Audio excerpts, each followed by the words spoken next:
Welcome back to Healing Honeys with Louise Rumball. I am so excited for today's episode.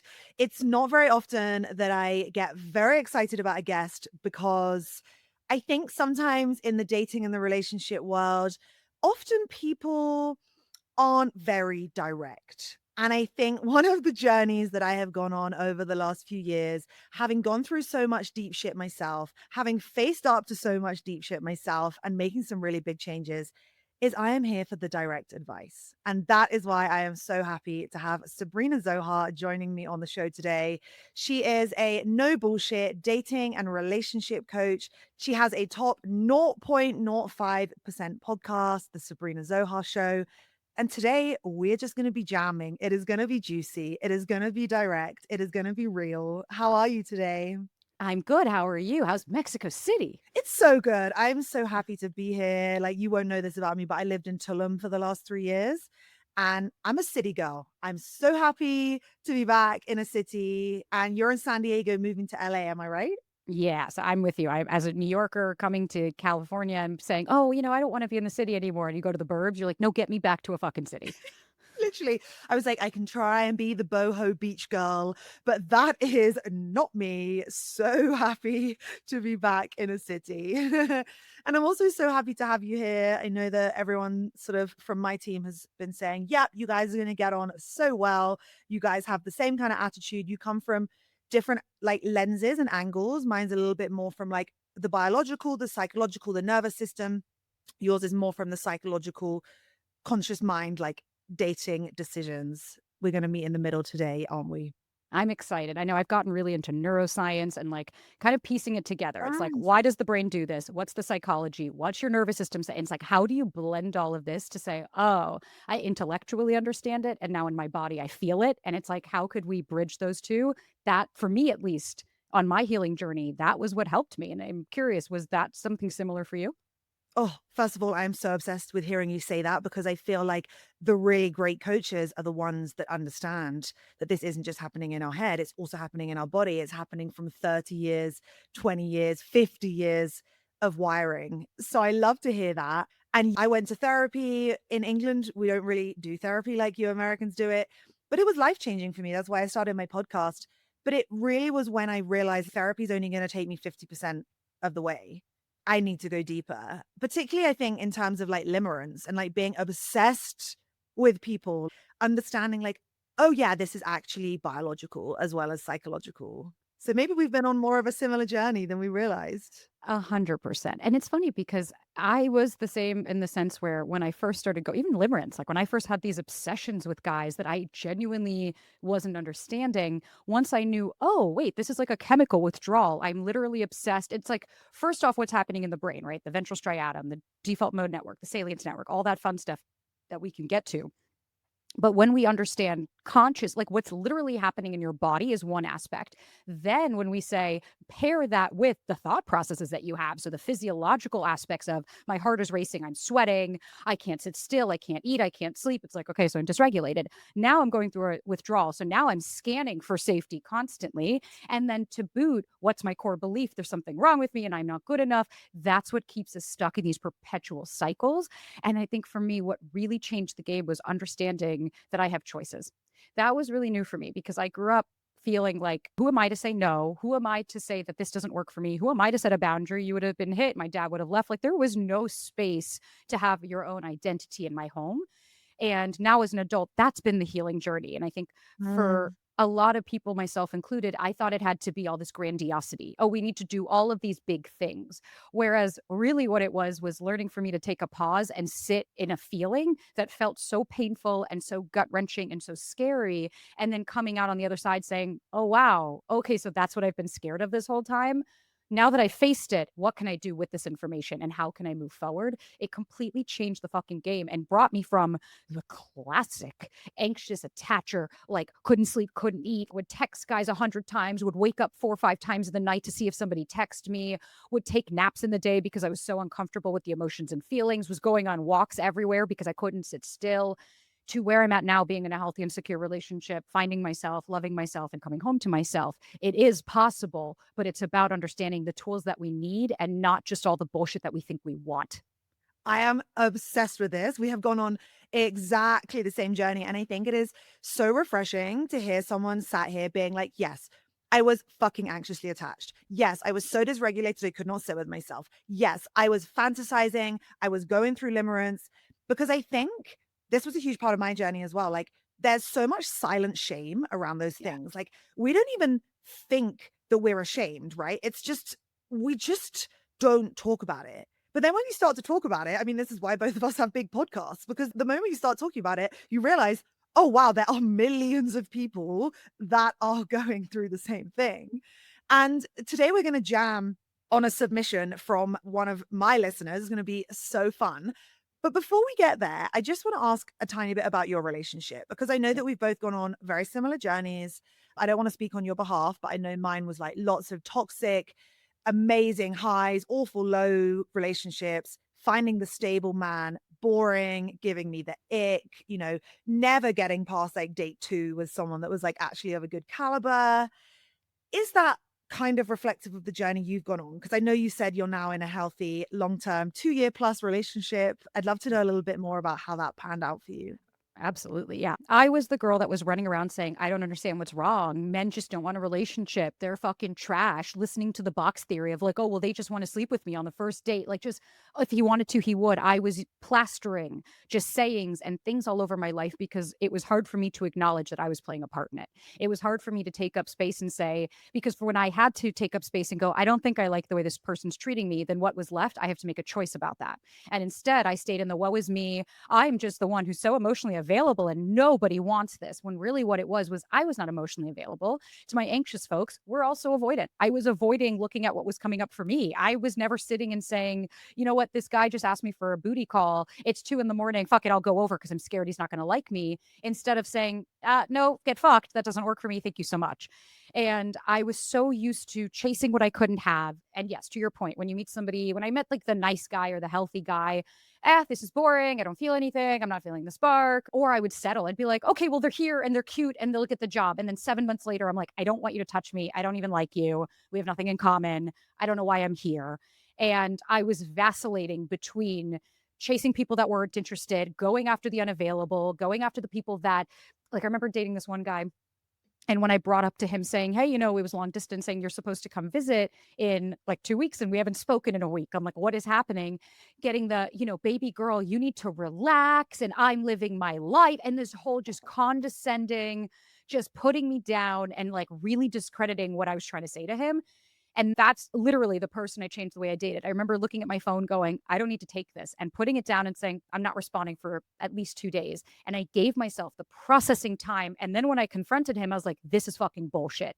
And I wasn't scared of losing somebody anymore. And that whole year really prepped me for every guy I would date. I'd start to set a boundary. Okay, it didn't work with this person. That's okay. Next. Okay, I said my need. They're not interested in what I am. Next. I don't need to internalize this. I don't need to take it personally. By the time I met my partner, and I want to clarify, I think for a lot of people, they'll hear my story and be like, oh, well, you just met the one. And it's like, no, no, no, I didn't. I met somebody who is amazing, who has their own shit, who has an avoidant attachment, and I have my anxious, who is growth minded, who is really secure in who he is, and who really wants to grow and evolve. That's why we're together. Not because when I met him, he was this perfect, amazing, secure being, and I'm the one that came in and changed. Both of us have healed and grown. I don't feel anxious in my relationship at all. I'm not concerned my partner's going to leave me. I'm very secure in what we have because I did the work, not my partner saving me. Nobody came in and did this for me. We both just created a really beautiful environment that when somebody is expressing themselves, we have reaffirmed to each other what you experience in childhood doesn't need to be your adult relationship. And we've created a new safety that has taken us 2.5 years to really start to trust each other and build that. But we have the most rock solid foundation. And I'll say why. We're not afraid to lose each other. We have both had conversations, times of saying, I love you. And if this doesn't work tomorrow, I totally understand that, but I have to express myself to you that this isn't working. And we come together and we say, if we're both willing to invest, we could do this. And if one of us says no, this was amazing and I love you. Thank you so much. I'm not scared of losing him because I'm more scared of losing myself. That is why I went from toxic and bullshit and accepting anything to now saying I deserve the best and I only want the best for myself and I can demand that. So, yes, I was her and it took a lot of work and it took a lot of me saying no and it took a lot of me grieving the ending of relationships so that I could make space for the right one. I literally had goosebumps when you said the thing about I'm okay with losing you. I just cannot lose myself because this is something that I've said multiple times on the podcast. And you know how it is TikTok, trolls, whatever, people being like, oh, well, they're clearly not the one. Like, if you think that you can't like live without them. And I feel exactly the same about my relationship. I've said before on the podcast, God forbid that I should ever date again. And then I would talk about hypothetically what I would do if I was dating again. People saying, how can you say that? Like, that's so disrespectful to your partner. I'm like, we all need to just be a bit more realistic here that today's love story is no longer a love story. 50% of marriages get divorced. And a lot of people are getting married to people that actually they don't even really know the truth of the other person because they haven't gone on this deep dive journey. So I love that you said that because my partner and I are the same. We navigate difficult conversations with a view that we are in this together on the same journey and the same path, with the view for that being a partnership that just evolves forever and ever and ever. But one day, should something no longer align, then it is okay for both of us to look down different ways and different paths. And that would be so sad and so heartbreaking, as I'm sure you feel the same. But I love your just direct, honest approach to that. And I also just want to say, I loved how you said, oh, I'm emotionally available. Like, I'm not the problem here in your previous dating relationships. Cause that was me. If I listen back to like episode 5 on my podcast, I'd be like, I'm emotionally available. I'm good in conflict. Bitch, you were so fucking bad in conflict. I would go from 0 to 100, screaming, crying, trying to prove my point. You don't understand. Like, you're the no, Louise, you were not emotionally available. You were chasing emotionally unavailable men. You were not good in conflict. You were not calm in conflict. You were not regulated in conflict. And you had a rage and father wound that was just driving everything. So I really, really love that. And before we get into the submission, tell me how you met your partner. Was it in person? Was it online? Just to give other people hope that, you know, if it was on a dating app, that there are good men out there. Tell me how you met. We met on Hinge. So yes, it was a dating Amazing. app. And I love what you said earlier as well of the like the one. And I think, it's so funny. And it's like, where'd we learn that from? Fucking Disney? Oh, okay. Let me ask you this. Happily ever after. What happened to Prince Eric after whatever was Snow White when they got together? It's like, what happened with Jasmine and Aladdin when he was fucking broke as shit and then they moved in and they had nothing and he had an alcohol problem? Like, did we talk about what the ever after was? Like Belle and the Beast. Did he change? Right? You had Stockholm syndrome. Did he change for you? And I think that's the problem. We see it as this one figure in the world is going to just make everything okay. And that right there is the black and white thinking. How could you have that thought, Louise? No, it's either this is my person or it's not. It's out understanding this person can still be a person in your life, but not everybody needs to be this one mythical creature because there might not be one.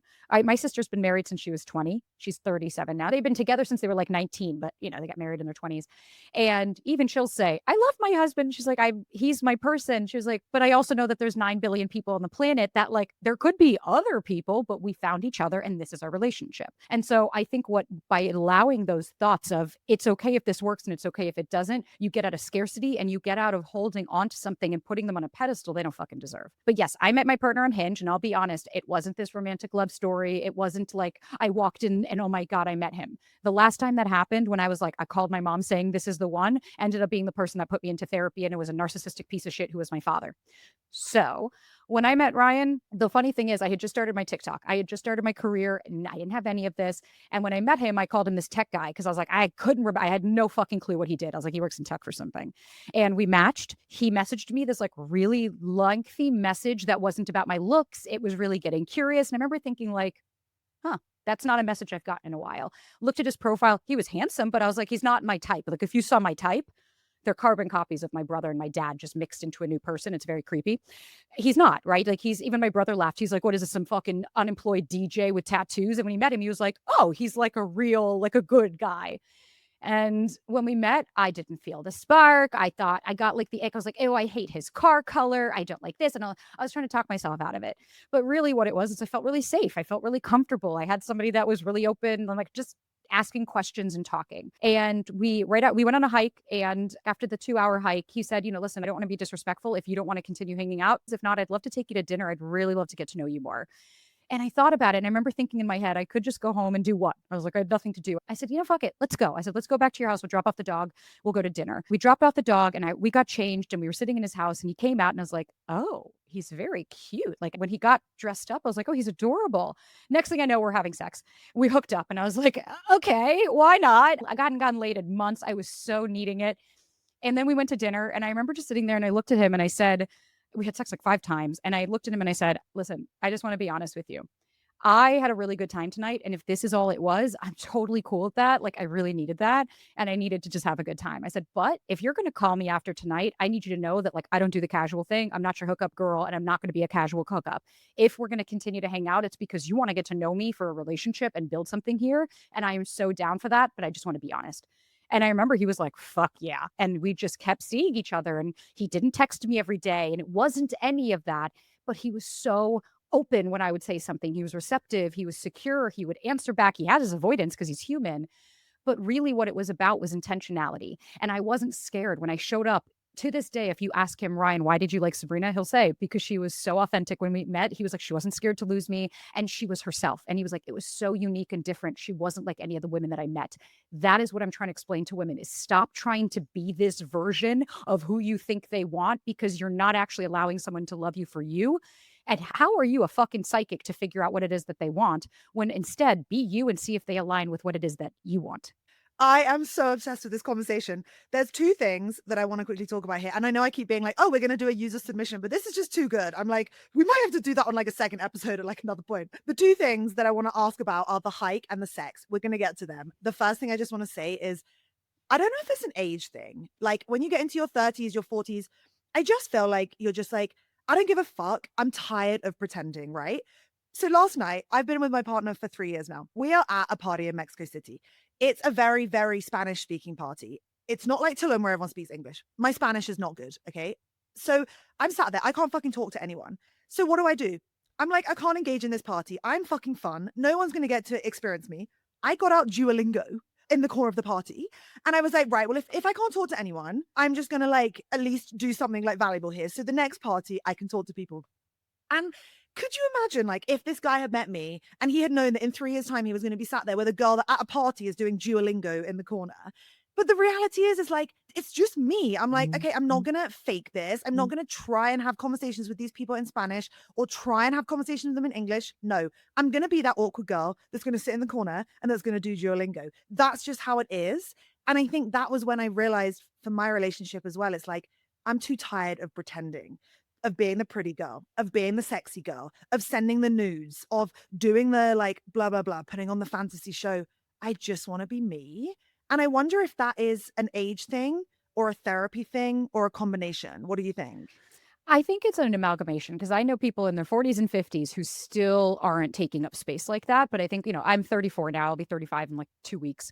And I think what it was for me was like, I've had three major relationships in 15, 16 years, but like they've all lasted a year. So it's not like I was with a partner for 15 years and then all of a sudden I'm single. But I think after 27, between 25 to 28, kind of depending on the person, that's when your prefrontal cortex is starting to fully develop.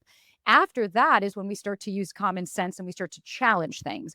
I think that also comes with, like you said, age and therapy and doing the work and understanding yourself because there are people like I have clients that come to me in their mid 40s saying, I don't know who I am and I can't find myself. And that's so valid and so real because maybe they didn't have the opportunity. But I think it depends on where you've been, where you are, where you're going to start to understand I don't give a fuck anymore. Like we have to remember too, when you're in your 30s, you've been single potentially for a while, you have routines. I love sleeping alone. Like there are certain aspects that I really love that are hard to break when you're in your mid 30s. And it's not about, oh, well, then they're not the right person for me. It's more about how can I not show up with rigidity, but show up with authenticity. I'm not rigid where if you're not this, then it's this. But I am going to say, okay, well, I wake up at 5 a.m. every morning and I go to bed at 8:30. So if you're a night owl and you go to bed at 1, 2 a.m., this isn't going to be compatible. This isn't going to work. You work in nightlife. I don't. You just get to a point in your 30s where you're not trying to force a square peg through a circle hole. You're just acknowledging and accepting people as they fucking are. Oh, I love this. Okay. My two things I wanted to ask. One, the hike. Your first date was a hike. I fucking love that. I have been saying for years, go for a coffee, go for a walk. But then you open TikTok and people are telling you a high value man, a high value woman would never do coffee as a first date. I'm a princess. I deserve to be treated so. I think of some of the worst dinner dates of my life. And I think like I was sat there for 2 hours and all I wanted to do was get the fuck out of that restaurant. So let's just talk about that quickly because what is like, yes, we all deserve to be treated well. Yes, we all deserve to be treated with respect. Where the fuck did this belief come from that if you go for a hike on your first date, you're a low value woman? That makes me just want to like, ah, It's very antiquated. It drives me fucking insane as well, because here's the thing, you know what makes me actually high value is that I value my time. And so for me, the fact that I value my time means I'm gonna go on a coffee or a hike date because one, it's utilitarian. I can get shit done. If I was gonna go for exercise, great. We go on a hike, that satisfies the walk that I was gonna do. I have no alcohol. We have no shiny lights. We have just the person. And I get to see. And I think the reason is because whoever is telling that advice, it's like, oh, and how were you raised? Were you raised to know that if a man doesn't pay for you, then that means he doesn't see your worth? Were you raised that in a childhood where your parent, like I have a client like that, her mother taught her that the only value she has is her looks, that she's only valuable to a man without what she can offer them in physical, but you shut your fucking mouth, you play small, don't you dare. And now one of my clients, she's only dates wealthy men. I mean, we're talking billionaires that'll fly her on private jets and they treat her like garbage because she finally realized, wait a minute, my value doesn't come because you take me to a fancy dinner. You could be a raging narcissist and do all that. But I think to what I hear is like a lot of those, the I deserve to be treated like a princess. It's like, oh, so you don't want to do anything. You want to be treated like a princess. What is the princess, pray tell? She's daddy's little girl. She didn't do anything to earn the kingdom. She doesn't have a voice. She has to do what other people tell her. Oh, is that what you want? What I want is I want equal. I want somebody who's reciprocal. I want to also be able to make decisions, choose from what I want to do. I get it all the time. Like there's a coach on TikTok who's, I love when she said, coffee dates are for people that go on a lot of first dates and never any second dates, or they're cheap. Those are the only two options. And I said, okay, so my lived experience now all of a sudden gets excommunicated because you have determined that's black and white thinking. It's good or it's bad. It's right or it's wrong. And that really shows that this person hasn't understood that the healing work takes the black and white and makes gray to understand nuance. I'm not saying that we allow low effort. So if somebody takes you on a coffee date and every date that they take you on is come to my house or let's just go on a walk, then you can say, hey, we've done this 3 times. I'd like to be taken out. But for the first or second date, it doesn't need to be grandiose. And if you think it is, then you're chasing the fucking bullshit. And then let me know how your relationship is going to be when that's what you're looking for as far as a man likes you. oh, spot on. Spot on. Low effort is not the same as low value. That is such an integral like point of delineation. I really, really love that. Okay, so yes to coffee dates, yes to hikes, yes to walks, yes to things in the daytime, yes to 30-minute dates. Doesn't need to be 2 hours, doesn't need to be 3 hours. I also love what you said about like you were almost habit stacking. You were like, okay, I need to get my exercise in, let's do it. I remember I would literally say to a guy like, oh, I need to go to the flower market. Do you want to join me? Like, I've got shit to do. Do you want to join me? Because that's my life. I have no spare time. I am busy as fuck. So if you're going to date me, you're going to have to know from the beginning that like quality time is not my love language. It is as simple as that because I don't have any. And like that did not work with my ex, where his love language was quality time. I could not give it to him. So I learned from that with this relationship that I'm now in, straight up from the beginning. Quality time is not my love language. I do not have that time to give you. The times that I give you, I will love you. I will care for you. I will connect with you. But it's not always going to be a lot and it's not going to be 3 hours every day. Okay.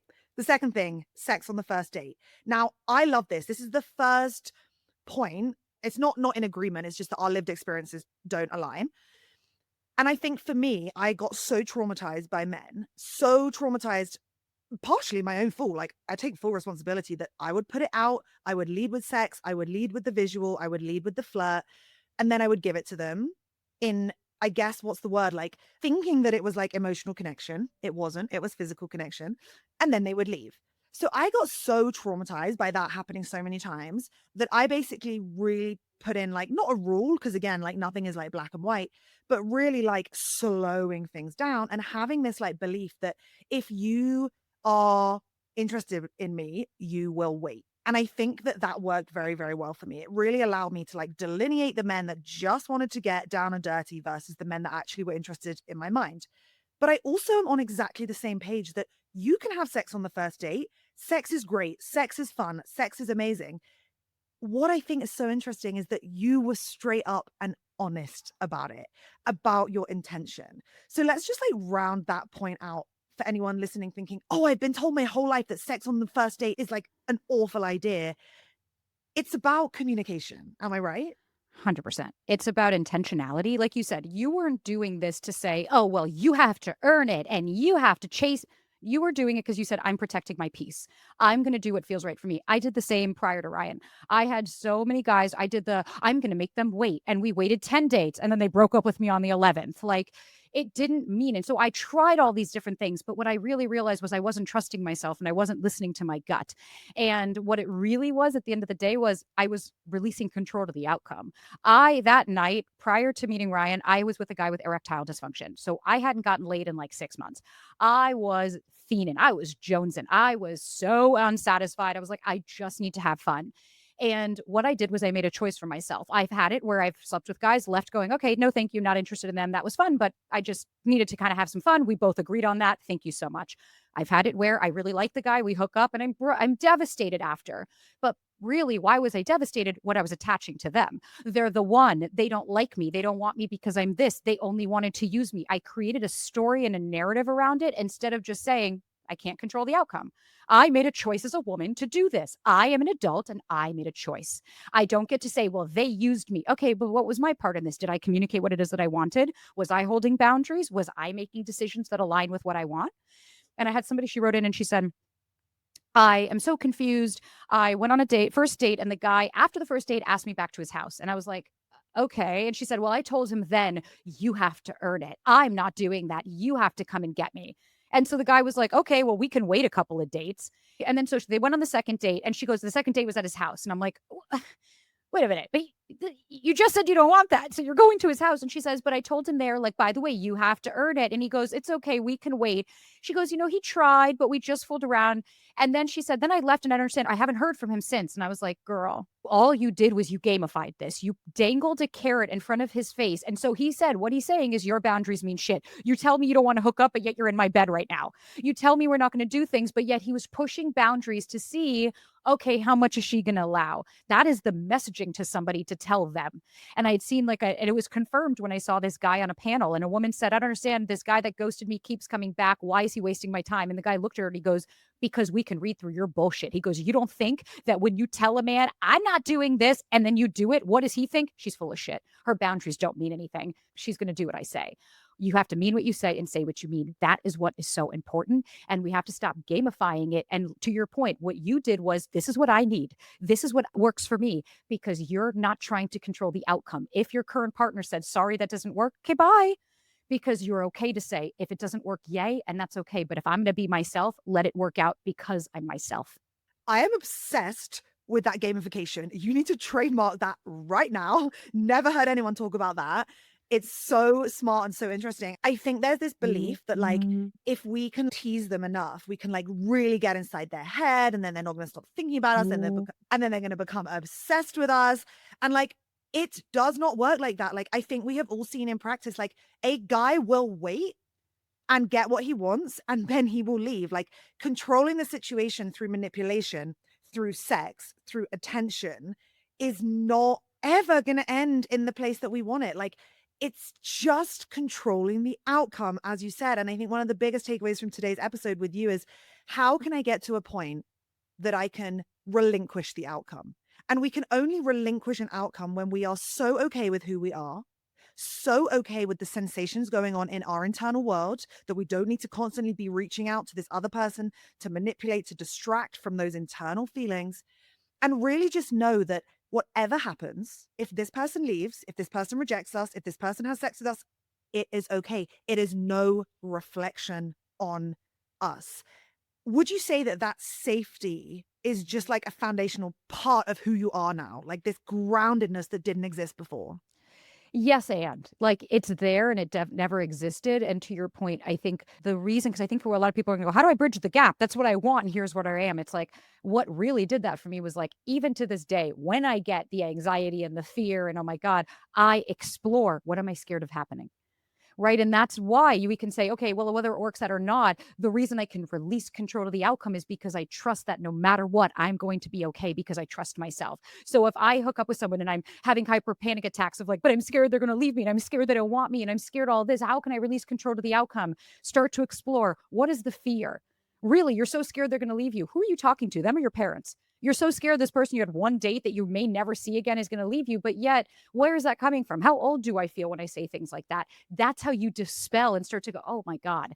Okay, so there's a 5-year-old in me that thinks that she has to control the outcome. And now I'm reparenting her. I get to be there for her. I get to do the work on that so that she doesn't feel like she has to do that. So when it doesn't work out, the adult me is handling that, not the child that thinks that mom and dad just rejected them again. And I think having that innate safety, meaning I don't think that everything's always going to work out. I think the reason it'll work out is because I have myself. And even if it doesn't, I will figure it out because I always fucking have.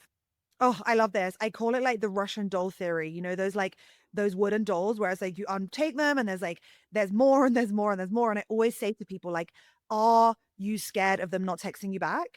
Or are you scared of rejection? And what is underneath the rejection? The fear. What is the fear? The fear that you're not lovable, the fear that you are not worthy, the fear that you are not XYZ. So I love that you said that. It's just like peel it back, peel it back, peel it back. At the core, it is really rarely ever about this person that we do not know, that we've gone on 2 dates with, or even like 6 dates or 60 dates. Like, still, it is our wounds that we are bringing to the surface through these relational experiences. So I love that. And I'm totally on the same page about that.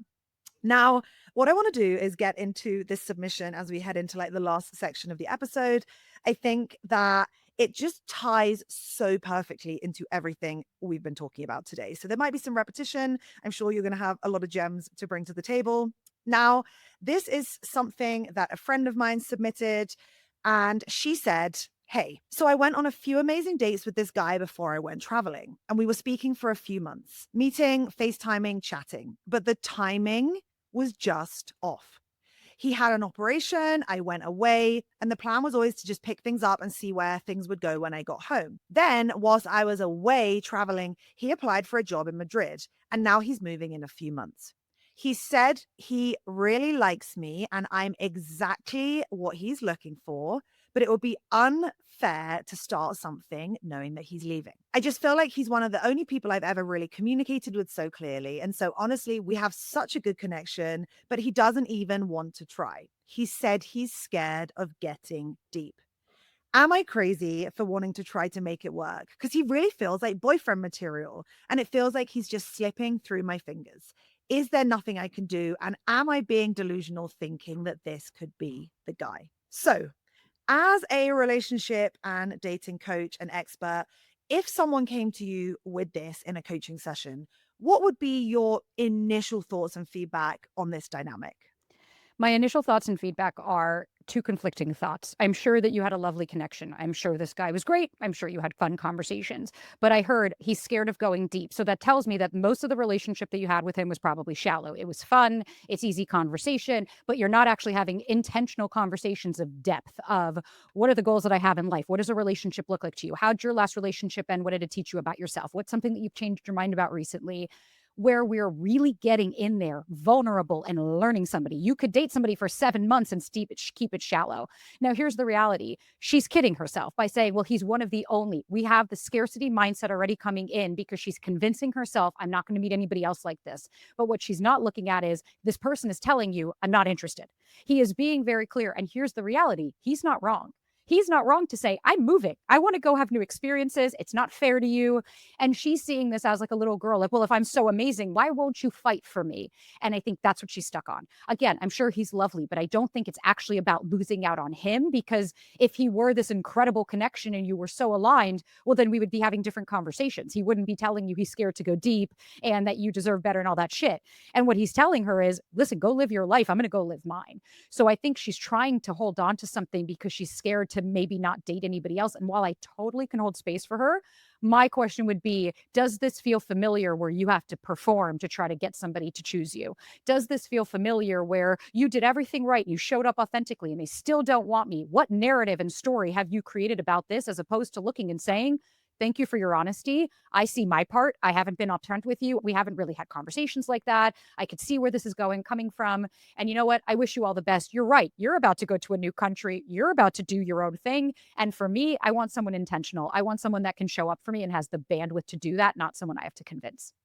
I think what's so difficult is like, I always say to people, listen to men when they speak. They tell you the truth.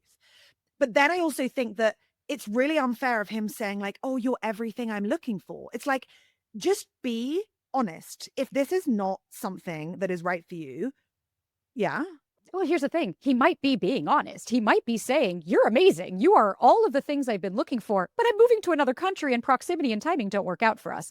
Here's the thing. Long distance sounds fun and sexy until you do it, until you're like, we have a time difference. Well, who's coming back and forth? Do we have the money to go back and forth? And he might be saying, you're amazing. You're fucking awesome. But that's part of the two conflicting thoughts. Because what happens is when we say, oh, well, then he's lying, it's like, so we're discrediting. Instead, we can go, you're right. I am all of these amazing things. You're not ready to receive it. That's his own shit. That's his own insecurities. That's his stuff that he has to work through. But then we make it about her saying, well, then he must be lying that I'm not all of these amazing things. Yes, I am. I am all of these incredible things. I had a guy say that to me. And what he said after, he goes, you're everything I've ever wanted, but I'm emotionally unavailable and I'm not ready to receive it. And I looked at him and I said, you're right. And you know what? 4 years later, he's still single because he's on his own loops and his bullshit. And you know what? I feel bad for him. I look at him and I say, good luck, Godspeed. I've moved on. I found my person. But I didn't need to make the rejection about me. I can stand in my power and say, yeah, I am amazing. I'm all those things that you want. And I'm so sorry for you that you are not ready to receive it. Yeah, I love it how you said, like, he's telling the truth. And that's the reality is that he is moving. And having been in a long distance relationship myself, this is controversial. I would not advise. It is so hard, so expensive, so difficult. Like me and my boyfriend, Mexico City to London, there are times when if I go home for like a month, the end of the trip, we just like will stop talking. I'm like, I fucking love you. I cannot do another FaceTime saying, how was your day on different time zones? Let's just connect when I'm back. So I do understand from his perspective. Also, they're not even in a relationship. I think it's different, like getting to know someone in a long distance. And I've been in this situation before. I met this guy, exactly the same thing. He's so hot, he's handsome, he's nice, he ticks all the boxes. He lived in Bali. I mean, London to Bali is like fucking nuts. And he was older and he realistically said, this isn't going to work for me. I can't get to know you like along these distances. Let's see what happens in the future. Okay. Obviously, the little wounded girl inside of me was like, oh, okay. Oh, there's going to be another chance. And I actually hung out with him like 2 years later when he came back to London. He was exactly the same guy. He just wanted to fuck, still emotionally unavailable, still running those loops. So, what's your thoughts on like timing? You know, it's not the right time. There might be a better time in future because I feel like there's never a right time. It's now. Let's open our hearts and try this. I don't think waiting for someone to come back around is necessarily a good place to be in. Discuss. Oh, fuck no. I'm not waiting for anybody. No, as far as I'm concerned, when it ends, it ends. Like my mama always said, you're not getting back together, you're starting new. But to me, proximity and timing matter a lot more than love. You can love somebody, you could think they're amazing. But like the guy I dated, the one I was mentioning earlier, his brother had just passed away from an overdose. So he was nowhere near any place of emotional availability. He was so shut off. He would cry all the time. He was trying. And when he said, now is not a good time, I didn't wait for him. I met my partner 7 months later because for me, the timing was different. Let me even say this. If I told you right now, you have to change your morning routine. Tomorrow morning, everything you normally do, I want you to do the opposite. You'd wake up and be so on autopilot, you'd be like, oh shit. It would take so much of your mental bandwidth to even just do a few things differently that you do every single day. But yet, somebody that comes to you and tells you, I'm not available for this, I know, all of a sudden, because you're in their life, they need to change. And the reality is, change happens over years, change happens over time. And what I hear is the little girl looking at her parents saying, but why aren't you changing for me? But I'm doing everything. Why aren't you becoming what I want you to become? People don't change for other people. And proximity and timing are huge. I don't believe right person, wrong time. If it's the right person, it's the right time. So for me, when that guy said that, I said, yeah, you're right. Timing doesn't work out for both of us. I'm in a different place than you are. This isn't an alignment. If we reconnected a year later and it just so happened to be where he's been in therapy and he fine, we're starting new because we're coming at this fresh. But we have to let go of, because like my mama always says, add for now at the end of everything. For now, this isn't going to work. For now, right? He broke up with me for now. If he comes back one day, yay. But I am not holding on to that because I'm not going to keep myself stuck on a hypothetical. Because here's another reality: homeboy could move, meet another girl in Spain, run off into the sunset and say, listen, she's just a different person. She doesn't activate my wounds in the same. She has this, this, and this. It doesn't need to discredit who we are because the timing doesn't work. But it is quite wild to me to think that because I'm here, you need to suddenly change your entire life and all of your plans and goals to just be with me. When the reality is, the guy also knows there's other people out there for me. I'm not going to put my life in hold. I'm not going to sacrifice my career and moving and doing these things because maybe I could hit it off with this person that I was never in a relationship to begin with. That is a huge point that you made. I also love what you said about the scarcity mindset because I think I see all the time there's no good guys. Even dating in New York is so bad, dating in LA is so bad, dating in London is so bad. And I'm of the mentality that in any micro moment, you can meet the person that's going to change your life. I met my boyfriend on a beach in Tulum, Mexico. Like, what the fuck? What are the chances? You met your boyfriend on an app. You could not have been swiping that day. You could not have, it, micro moments will change your life. And I also would want this girl to know, I know her personally. She is beautiful. She is smart. She is funny. In any micro moment, she can meet someone new. I think it's really important to understand this scarcity mindset. Let's just jam on that quickly. Do you see that a lot in practice today? Oh my God, all the time. And the scarcity mindset is also what's keeping her from having these conversations with him. I don't want to be too much. I don't want to wreck the boat. Let's just go with the flow and see what happens. And then at the end of it, it's, but I understand, why isn't he choosing me? And it's like, but baby, you never chose yourself. You didn't stand in your own power. You could be the most beautiful thing in the world, but if you don't see it and you don't demand better for yourself, no one else is going to. And scarcity mindset, it's very real, but that's what happens. Let's talk about the brain. We have something called the default mode network, and that is kind of your auto repeat, right? You go on that track, you go on that loop, you go on that rumination. Then you have a part of your brain called the ventral striatum. That is the part of your brain that releases dopamine and is your reward sector. So it's the same as a slot machine, right? It's releasing dopamine. It's waiting. It's waiting. Okay, you got the hit. Okay, then you don't. Intermittent reinforcement. When is it going to happen again? When is it going to happen again? Then that activates a part of your brain called the salience network. And the salience network is what, if I went right now outside and said, I want a red car. Notice how if you go out and you start, then you're like, oh, does everybody have a red car? Or is it just me? Did I never notice that everybody drives a Tesla? No, it's because I've told my brain that is what I'm looking for. So when we get on this, oh, there's no good men, or men are trash, or they just want to hook up, you're telling your brain that's the reward. Great. So go find that. Then you find the guy that, oh, could he be different? Could this be the one? Is he going to text me? Is he not? You're getting the dopamine, you're getting the fuel, and your brain is like, hey, this looks familiar. Okay, we know what to do here. I could keep them safe because these are just replications of what you've always been through. Instead, what we could say, to your point, at any second that I could get that match. I met Ryan. The funny thing is, he was supposed to move a week prior to a totally different neighborhood. We never would have met. That house fell through. He so happened to be in this one part of town that I was visiting in, and he just so happened to match with me. I would never have met him otherwise.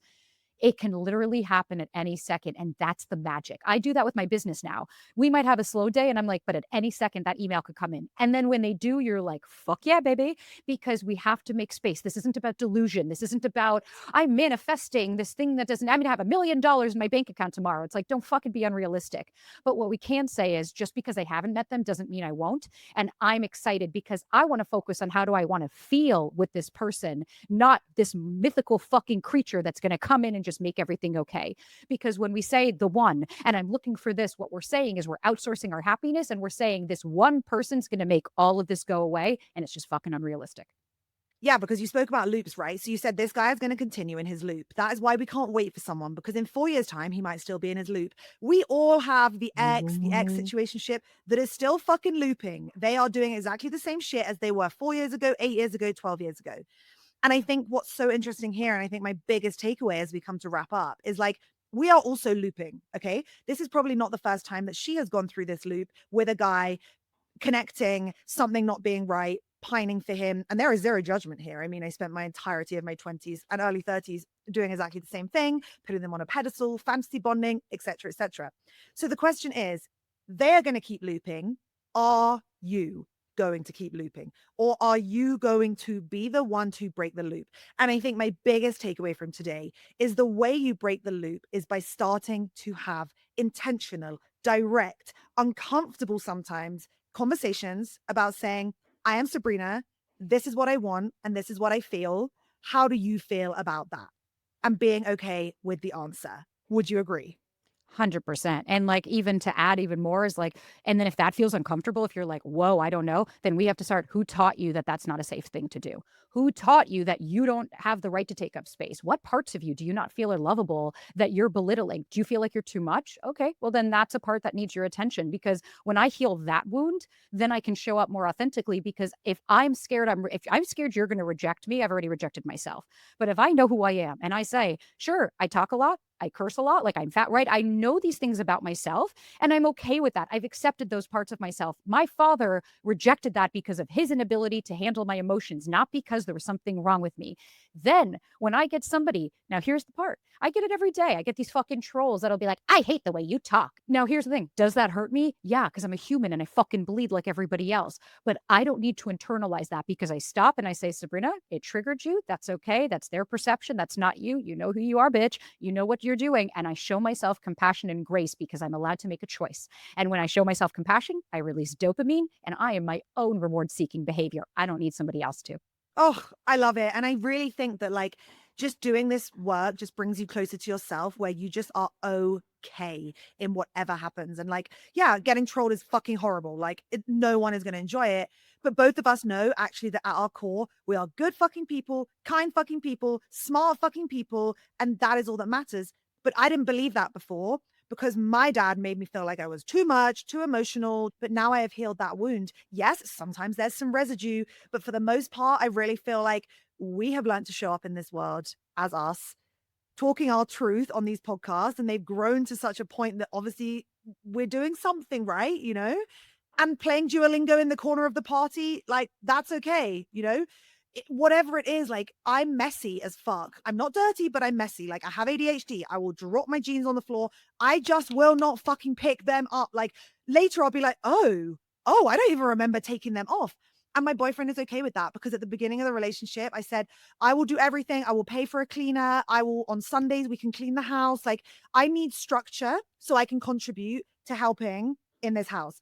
And he's okay with it because I was straight up honest from the beginning. He doesn't shame me. He doesn't criticize for me. He's like, I fucking love you. Your brain is just like building. It's visionary. It's creative. It's always on. It doesn't think about picking your jeans up off the floor. And that is because I have healed that shame wound inside of me. So my final question for you is there anything that you brought into your relationship where you were just very honest about it from the get go? Like, this is my flaw. Love me for it because it's not going to change. Yes, I would say kind of to your point, the same stuff where I like when Ryan and I moved in together, I was like, cool, I'm not cleaning the house. I'll pay for the housekeeper. What is your responsibility? He cooks and he's like an amazing chef. We've made the decision now that instead of me cooking and him cooking, I buy dinner and he cooks. We have a thing where like he works for my company. That was a really big thing I had to let go of, that I'm going to have this provider man that's going to take care of everything. Well, I'm the provider now. I pay his salary, I pay mine. We do this together. And I think what I kind of entered with was, I'm a fast talker. I'm all over the place. And I told him, I'm not changing that. I don't want to change that. My brain is working so fast that even sometimes like I get overwhelmed because I want to say so much. I don't know where to start. And I'm blah, and it all just comes out and you're like, did you keep up? And that's what makes me me. That's what makes me creative and cool and fun and yeah, da, da. And it also makes me a lot and intense. And for some people, they can't handle it. But what I've really acknowledged and said is like, I'm allowed to take up space. I'm allowed to say no. I'm allowed to be my authentic self, parts, all of them. And if you accept that, I'm fucking here for it. And if not, that's okay too. But I'm not going to water myself down and live in a household where I have to be worried about being a part of myself that's not accepted because I grew up with that my entire fucking life. Oh, so beautiful. And also, we need to do a podcast on being the provider because I'm the same. I don't have anyone to talk to about it. We need to jam on that at some point and also just be friends because I feel like it is an unconventional way of living and we need to talk about it more because there's shame around that as well. And then that comes with, yeah, my dad is like a massive provider. So I grew up with this mentality and understanding that the man should do that. And that's brought up conflict in my relationship and we've learned to navigate it. But I just love your openness. I love your honesty. I think you are amazing. My brain works as fast as yours, so I could keep up with everything. I was like, we could keep going here. There's 500 other things that I wanted to say. But I think we will come to wrap for today. And I loved every second of this with you. So, is there anything you want to leave the Healing Honeys audience with before we leave? Or do you feel like we covered most things? I think we covered it, and I'll just say to anybody listening, like, let go of the shame and the blame and start accepting who the fuck you are. Like, none of the conversations, even when I'm hard on people, I'm like, this isn't about being an asshole. It's about sometimes you need to fucking hear it. And sometimes coddling and saying, it's okay, you didn't do anything wrong. It's like, no, but you played a part in this. And so take accountability. If you could take radical accountability of your life will fucking change. And I goddamn promise that. Perfect. You are the best. Thank you so much. If everyone wants to come and follow you, everything will be linked in the show notes. And tell me a tiny bit about your podcast so people know what to expect. For sure. YouTube is where you can watch everything. That's what I think is fun. So you can watch the podcast or like other short clips. It's Sabrina_Zohar or Insta. I don't know if TikTok will be around beyond who the fuck knows, Sabrina.Zohar. But the podcast is really just a place of dating anxiety, doing the work. How do you show up? What are ways? And then it's really just a safe place and community for tools, for neuroscience, for different experts like therapists and doctors to come on and say, like, here's what's actually happening. Here's how you could do it. We give you the tools, we give you everything. Now it's just on you to go implement. Amazing. Yeah, you guys are going to love the pod. It's like an extension of what I'm doing. If you want more of me, like if you want more dating, this is the podcast for you. If you want more experts, this is the podcast for you. And if you want more Sabrina, this is the podcast for you. So everything will be linked in the show notes. Thank you so much for joining. I've loved every second of this. And I hope we will do this in person one day very soon. Likewise. Thank you guys. See you soon.